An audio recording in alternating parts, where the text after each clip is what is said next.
교수님, 남의 나라 모방만 하는 한국은 절대 못 갑니다. 저희 아버지도 절대로 허락하지 않으실 겁니다. 여기 일본의 한 대학교 교수실에서 한 학생이 교수님을 향해 일어나 소리치고 있습니다. 그의 얼굴은 분노로 빨개져 있고 한국에 대한 강한 반감을 드러내고 있는데요. 결국 교수님의 설득에도 불구하고 화가 난 채 자리를 떠나 버립니다. 하지만 아이러니하게도 그 학생은 결국 한국행을 선택하게 되고 한국에 도착하자마자 주저앉아 눈물을 흘립니다. 대체 이 학생에게는 무슨 일이 있었던 걸까요? 안녕하세요. 저는 도쿄대학교 3학년에 재학 중인 사쿠라 카야입니다. 저는 대일본의 명문 대학교를 다니고 있죠. 하지만 오늘은 제가 한국에서 보낸 특별한 시간들에 대해 이야기해 드리려고 합니다.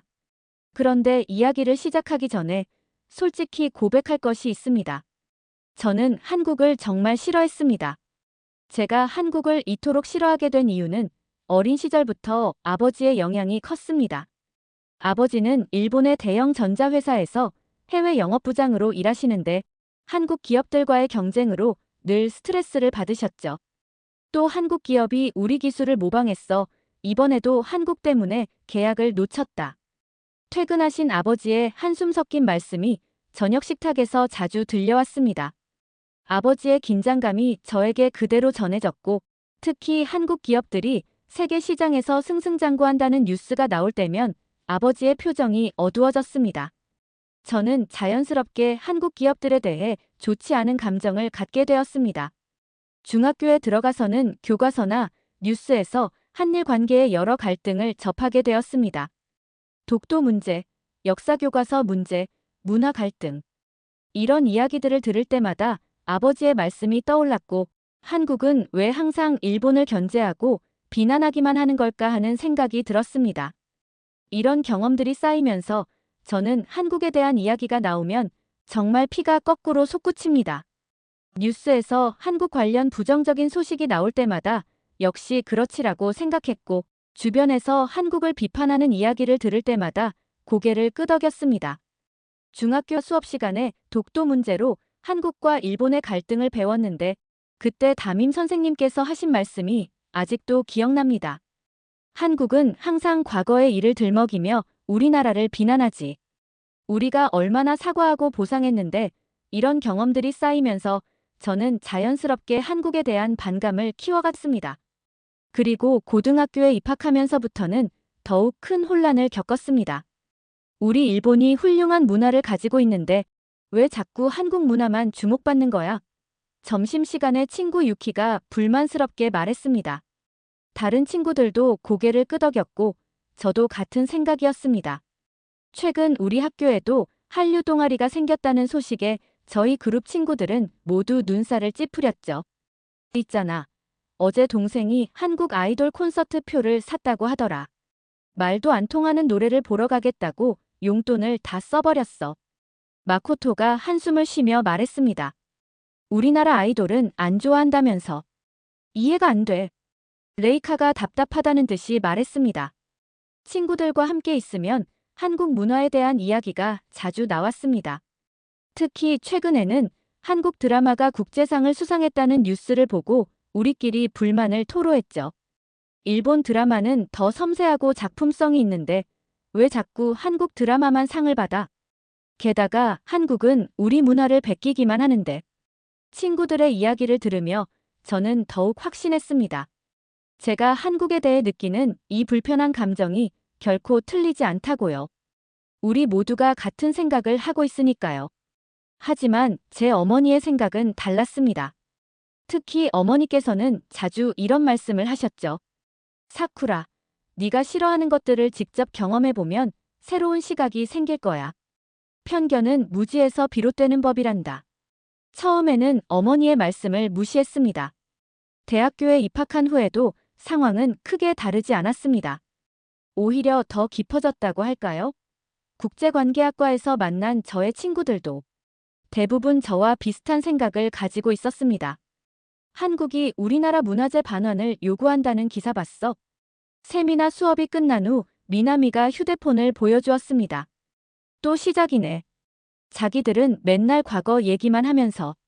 켄타가 커피를 마시다가 한숨을 쉬었습니다. 근데 더 웃긴 건 우리 과에도 한국 교환학생 프로그램이 있다는 거야. 누가 가겠어? 리에가 비웃듯이 말했고 우리 모두 동의했습니다. 수업 중에도 한국과 관련된 주제가 나올 때면 우리끼리 눈빛을 교환했습니다. 특히 한국의 경제 성장을 다루는 수업에서는 속으로 비웃었죠. 우리가 알기로는 한국이 일본의 여러 산업 모델을 그대로 베낀 것이나 다름없었으니까요. 동아리방에서도 한국 관련 이야기가 나오면 분위기가 싸해졌습니다. 대부분의 친구들이 저처럼 한국에 좋지 않은 감정을 가지고 있었고 우리는 서로의 생각을 공유하며 그 감정을 더욱 강화시켜갔습니다. 그러던 어느 날 학과 게시판에서 한국 교환학생 프로그램 공고를 보게 되었습니다. 평소라면 곧바로 지나쳤을 텐데 이상하게도 그날은 발걸음이 멈춰졌습니다. 마치 운명처럼 느껴졌달까요? 하지만 동시에 두려움도 컸습니다. 제가 그토록 거부감을 느끼던 나라에서 한 학기를 보낸다는 것은 상상도 할 수 없는 일이었으니까요. 밤새 고민했습니다. 창밖을 바라보며 한국에 대한 제 감정들을 하나하나 되새겨 보았죠. 어쩌면 이것이 제 편견을 깨는 기회가 될 수도 있지 않을까? 하지만 또 한편으로는 불안했습니다. 제가 한국에서 적응할 수 있을까? 한국 사람들이 저를 어떻게 대할까? 일본인이라는 이유로 차별받지는 않을까? 이런 고민 속에서 저는 용기를 내어 교환학생 신청서를 제출했습니다. 그것은 제 인생에서 가장 큰 도전이 될 것 같았습니다. 신청서를 제출하고 나서도 불안한 마음은 계속되었지만 이상하게도 한편으로는 설렘도 느껴졌습니다. 마치 오랫동안 닫혀있던 문을 열어보는 것 같은 기분이었달까요? 지금 이 이야기를 하는 제 입장에서는 그때의 결정이 얼마나 다행스러운 것이었는지 모릅니다. 하지만 그 당시에 저는 정말 많은 고민과 갈등 속에서 힘들어했답니다. 교환학생 신청서를 제출하고 나서 저는 부모님께 이야기를 꺼내야 했습니다. 특히 아버지의 반응이 가장 걱정되었죠. 저녁 식사 자리에서 조심스럽게 말씀드렸습니다. 아버지, 저 교환학생 신청서를 냈어요. 어디? 서울대학교요. 젓가락을 들고 계시던 아버지의 손이 멈췄습니다. 잠시 침묵이 흘렀고 이내 아버지의 목소리가 들려왔습니다. 못 가. 하지만 아버지, 내가 왜 그 나라를 반대하는지 너도 잘 알잖니. 우리 회사가 얼마나 그쪽 기업들 때문에 고생하는지. 거기 가서 뭘 배우겠다는 거야? 어머니가 조심스럽게 말씀하셨습니다. 그래도 요즘은 많이 달라졌다고 하잖아요. 사쿠라가 직접 가서 보고 배우는 것도 좋지 않을까요? 당신까지 그런 말씀을. 난 반대야. 아버지는 방으로 들어가셨습니다. 그날 밤 어머니가 제 방을 찾아오셨습니다. 사쿠라, 네가 싫어하는 것들을 직접 경험해보면 새로운 시각이 생길 거야. 편견은 무지에서 비롯되는 법이란다. 아버지도 이해하실 거야.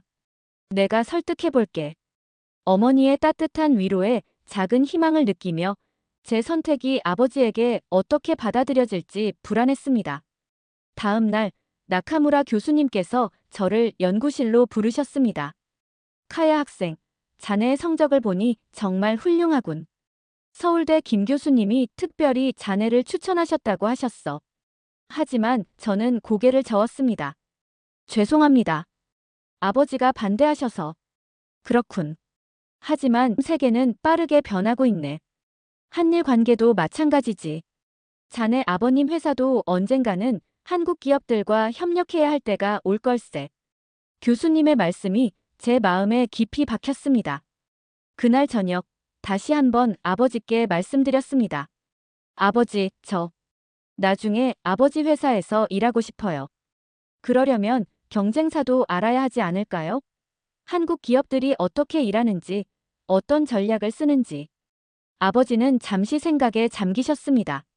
며칠 후 아버지는 마지못해 허락하셨습니다. 어머니는 조용히 미소 지으며 말씀하셨습니다.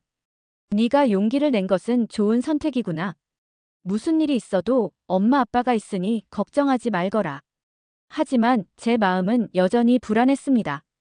한국에 가서 과연 무엇을 보게 될까요? 아버지의 말씀처럼 그들은 우리를 견제하고 모방하기만 하는 걸까요? 아니면 제가 몰랐던 다른 모습이 있을까요? 한국행 비행기 표를 예매하면서도 저는 수십 번 고민했습니다. 정말 이게 맞는 걸까? 친구들은 모두 반대했고 저 역시 확신이 서지 않았습니다. 하지만 이상하게도 가까워질수록 그곳에서 무언가를 발견할 수 있을 것 같은 기대가 조금씩 자라나고 있었습니다. 마침내 한국행 비행기에 올랐습니다. 이륙하는 순간 아버지의 마지막 당부가 떠올랐습니다. 절대 그들의 겉모습에 속으면 안 된다. 비행기 창 밖으로 보이는 한국의 첫 모습은 예상과 달랐습니다. 바다 위로 거대한 다리가 놓여 있었고 끝없이 펼쳐진 고층 빌딩들이 시야에 들어왔습니다. 하지만 저는 여전히 의심이 가득했습니다. 겉으로 보이는 것만 발전했겠지. 인천공항에 도착하자 가장 먼저 눈에 들어온 것은 삼성과 현대의 대형 광고판이었습니다. 아버지 회사와 경쟁 기업들이었죠. 가슴 한켠이 불편해졌습니다. 하지만 동시에 궁금증도 생겼습니다. 이 기업들이 어떻게 이렇게 성장할 수 있었을까? 입국 심사대 앞에서 긴장했습니다. 일본인이라고 하면 불친절하게 대할까봐 걱정이었거든요. 하지만 의외로 심사관은 무뚝뚝한 표정으로 신속하게 처리해 주었고 제 마음속에서 느꼈던 두려움이 조금씩 사라지는 것 같았습니다.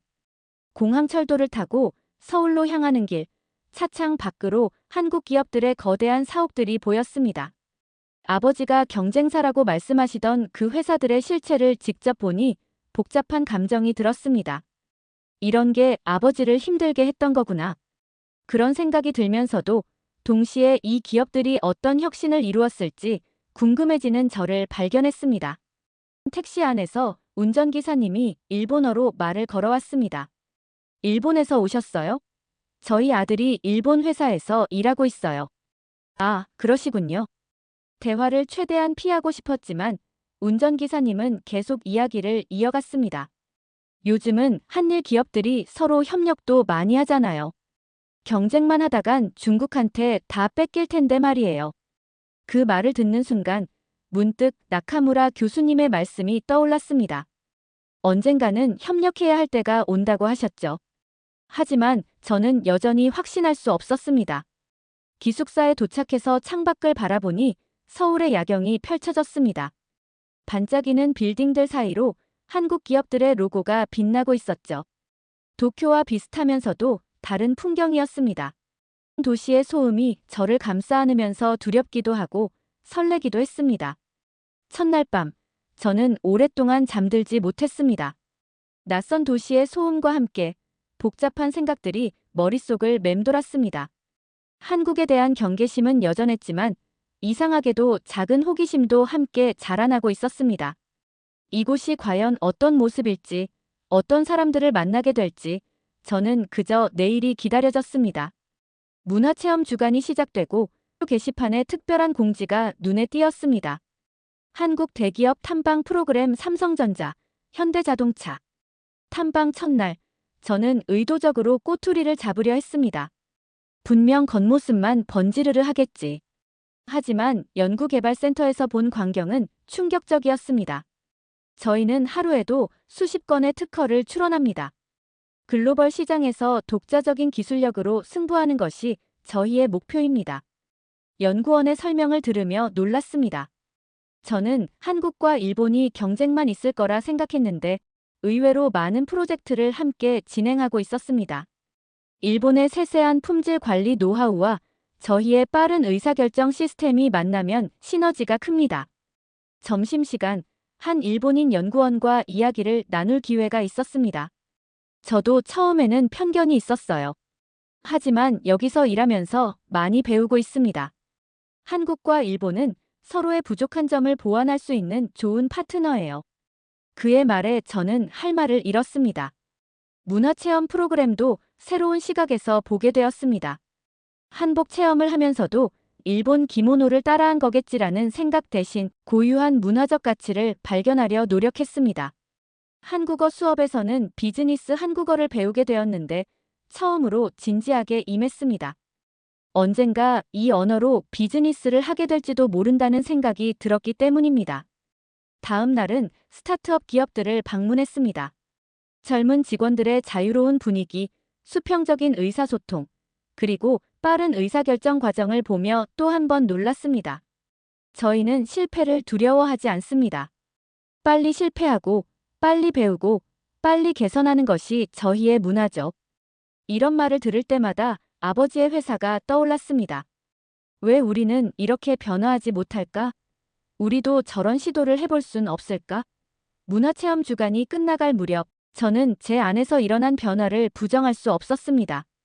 한국 기업들의 단점을 찾으려 했던 처음의 마음은 어느새 배우고 싶은 것들을 찾는 마음으로 바뀌어 있었습니다. 언젠가는 아버지도 이해하실 거라고 믿었습니다.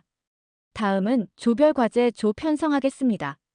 교수님의 말씀에 긴장이 되었습니다. 한국 학생들과 같은 조가 된다는 것이 불안했거든요. 이번 주제는 동아시아 경제 협력의 미래인데 사쿠라의 의견은 어떠세요? 말을 걸어온 현민을 피하듯 저는 고개를 숙이고 작은 목소리로 대답했습니다. 제가 일본인이라는 사실을 알면서도 자연스럽게 대화를 이어갔습니다. 저는 뭐든 좋아요. 첫 조별 모임은 도서관 토론실에서 이루어졌습니다. 어색한 침묵이 이어졌고 발표 주제를 정하는 것조차 쉽지 않았습니다. 제 의견을 내기가 두려웠기 때문입니다. 혹시나 제가 말실수를 해서 서로 불편해질까봐. 그때 현민이 슬며시 제 앞에 놓인 교재를 보더니 말했습니다. 아, 사쿠라 시도 나카무라 교수님 책 읽으시는군요. 저도 일본어 배우면서 원서로 읽어보려고 했는데 너무 어려워서 순간 놀라웠습니다. 한국 학생이 일본 교수의 책을 읽으려고 했다니, 게다가 원서로요? 수줍은 마음으로 대화를 이어갔습니다. 어려운 부분이 있다면 제가 도와드릴 수 있어요. 정말요? 대신 제가 한국어 도와드릴게요.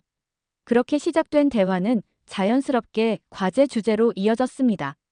현미는 제 의견을 진지하게 들어주었고 때로는 예리한 질문을 던지며 토론을 이끌어갔습니다. 토론이 길어지자 배가 고파졌습니다. 근처 편의점에서 뭐 좀 먹을까요? 편의점에서요? 네, 여기는 편의점에서 밥도 먹을 수 있어요. 테이블도 있고 반신반의하며 따라간 편의점. 테이블에 앉아 컵라면을 먹으면서 PPT 구성을 이야기하는 모습이 낯설면서도 즐거웠습니다. 현미는 그동안 제가 궁금했던 한국에 대해 자연스럽게 이야기해 주었고 저도 모르게 일본 이야기를 하고 있었습니다. 밤이 깊어갈수록 대화는 더 깊어졌습니다. 현미는 취업 걱정에 대해 털어놓았고 일본에 가서 일본 기업에 지원할 계획이 있다는 이야기를 했습니다. 그의 눈빛에는 긍정적인 염원이 담겨 있었습니다. 일본과 한국 모두의 장점을 활용할 수 있는 사람이 되고 싶습니다. 그의 말에 저는 깊은 감명을 받았습니다. 현미는 단순히 일본을 부정하는 것이 아니라 두 나라의 문화와 역사에 대해 깊이 고민하는 사람이라는 점이 느껴졌습니다. 다음 날 도서관으로 가는 길에 현민이 물었습니다. 어제 밤늦게까지 죄송해요. 근데 오늘도 과제해야 하는데. 이번엔 스터디 카페 가볼래요? 스터디 카페요? 네, 24시간 열려있는 공부하는 곳이에요. 진짜 한국 대학생의 삶을 보고 싶다면 한번 가봐야 해요. 그의 말에 웃음이 났습니다. 이렇게 편하게 대화할 수 있을 거라고는 상상도 못했는데. 스터디 카페는 또 다른 충격이었습니다. 밤 11시가 넘었는데도 많은 학생들이 공부에 열중하고 있었던 겁니다. 현민의 설명으로는 이곳이 평범한 한국 대학생의 일상이라고 했습니다. 취업 준비하느라 다들 이렇게 살아요. 저도 사실 열심히 준비하고 있어요. 조용한 스터디 카페에서 PPT를 수정하면서 문득 아버지 생각이 났습니다. 아버지가 늘 말씀하시던 것과는 전혀 다른 모습이었으니까요. 이렇게 열심히 공부하고 미래를 준비하는 학생들을 보면서 제 편견이 얼마나 잘못되었는지를 깨닫게 되었습니다. 발표 전날 긴장한 마음에 한숨을 쉬었더니 현민이 슬그머니 캔 커피를 건넸습니다. 떨리죠? 저도 그래요. 하지만 우리 잘할 수 있을 거예요. 따뜻한 배려가 담긴 그 말 한마디에 긴장이 조금 풀렸습니다. 이상하게도 그 순간 한국에 대한 마지막 경계심마저 무너지는 것 같았습니다. 발표 당일 현민과 함께 팀 발표를 준비하면서 더욱 가까워지는 기분이 들었습니다. 많은 학생들 앞에서 한국과 일본의 경제 협력에 대한 내용을 발표하며 저와 현민의 의견이 조화롭게 어우러지는 경험이었습니다. 그 과정에서 현민은 제 이야기를 적극적으로 보완해 주었고, 저는 그가 일본의 관점을 고려하면서 한국의 시각도 함께 이야기하는 모습을 보며 깊은 감동을 받았습니다. 우리의 협력이 얼마나 중요한지, 지역 경제에 미치는 긍정적인 영향을 함께 이해해 나가야 합니다. 라는 현민의 말이 발표를 끝내고 돌아오는 길에 곱씹어졌습니다. 사쿠라 씨가 함께 해주어서 좋았어요. 현민이 말했습니다. 우리가 서로 다른 시각에서 배울 수 있었다는 것을. 그 말을 듣고 저도 미소를 지으며 대답했습니다. 저도요, 현민. 덕분에 한국과 일본에 대한 생각이 많이 바뀌었어요. 현민과의 소중한 만남은 제가 앞으로 나아갈 방향에 대해 깊이 있는 통찰을 주었습니다. 이제 저는 두려움과 편견을 넘어 더 넓은 세상을 향해 나아갈 준비가 되어 있음을 확신하게 되었습니다. 귀국 비행기 안에서 취업 사이트를 살펴보았습니다. 예전에는 상상도 못했을 선택이지만 이제는 확신이 있었습니다. 한국과 일본, 양국의 장점을 이해하는 제가 되었다는 것이 실감이 났습니다. 한국에 대한 제 생각이 완전히 바뀌었다고 말하긴 어렵습니다. 여전히 양국 간에는 풀어야 할 문제들이 많이 있으니까요. 하지만 이제는 압니다. 서로를 이해하려 노력하지 않으면 그 어떤 문제도 해결할 수 없다는 것을. 아버지의 편견이 저에게 얼마나 큰 영향을 미쳤는지를 깨닫게 되었습니다. 공항으로 가는 버스 안에서 아버지께 전화를 드렸습니다. 처음으로 제 진심을 털어놓는 내용이었습니다. 아버지, 저는 이곳에서 경쟁사의 단점이 아닌 우리가 배워야 할 점들을 발견했습니다. 한국 기업들은 분명 우리와 경쟁하고 있지만 동시에 우리가 가지지 못한 강점도 가지고 있었습니다. 창밖을 바라보니 처음 봤을 때와는 전혀 다른 풍경이 보였습니다.